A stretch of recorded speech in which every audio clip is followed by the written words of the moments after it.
Look, good morning. विप्स फिर से वही राग अलापने लग गई है। दादी पोते में डाइनिंग टेबल पर लाड़ चल रहा था। दादी ने झूठ मूठ आंखें तरेरी तो संदीप ने मोबाइल पर विशाखा से बात कराई। संडे को आना बिटिया। संदीप को मोबाइल पकड़ाते हुए माँ जी ने कहा, शादी तो करनी ही है ना संदीप, फिर ना नुकुर किस लिए? विशाखा कल आने वाली है, यह जानकर माँ जी ने हमेशा की तरह मेन्यू की कमान संभाल ली। संदीप और विशाखा स्कूल टाइम से साथ हैं। अब गुरुग्राम में जॉब भी है।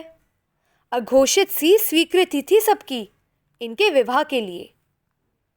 वो संडे को आई, पर हमेशा की तरह वो खिलखिला नहीं रही थी। उसकी निगाहों में गर्मजोशी भी नहीं थी। बातों का हाँ हूँ में जवाब दे रही थी। वो चुपचाप खाना खाती रही। माली के आ जाने के कारण मैं छत पर आ गई, सो मैंने ज्यादा ध्यान भी नहीं दिया। चाय का वक्त हो चुका था, पर वो मुझे बुलाने छत पर भी नहीं आई। मैं नीचे पहुंची तो वो जा चुकी थी।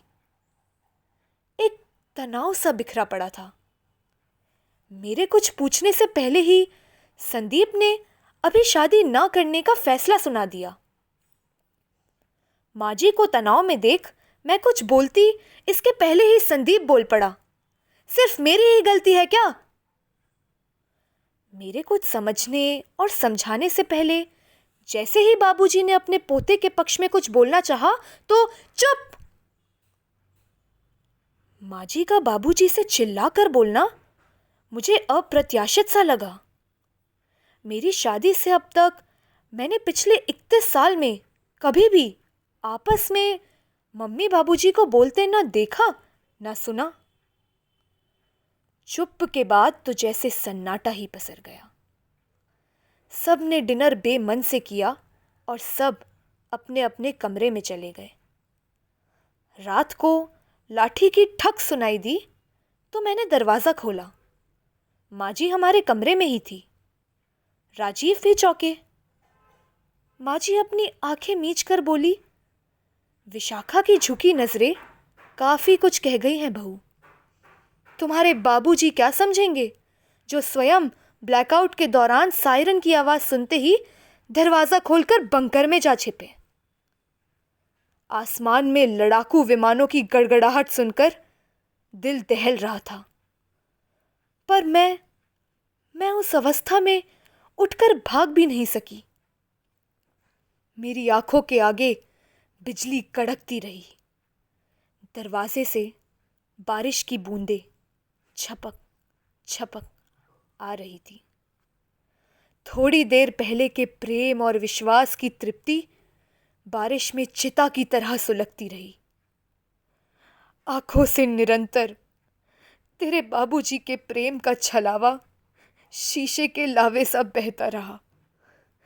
धधकता रहा गीला बिस्तर और मन की बेबसी ने आज भी मेरे रोम रोम में उस भयावह आग को धधका रखा है।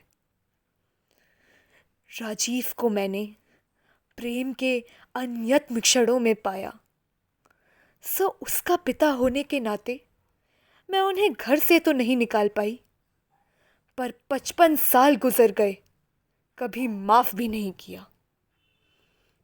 आज मेरे पोते को किसी स्त्री के विश्वास पर अंधड़ बारिश नहीं करने दूंगी।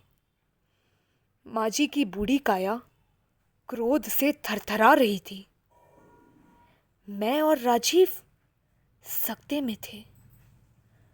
बाहर तेज बारिश होने लगी और बिजली कड़कने लगी।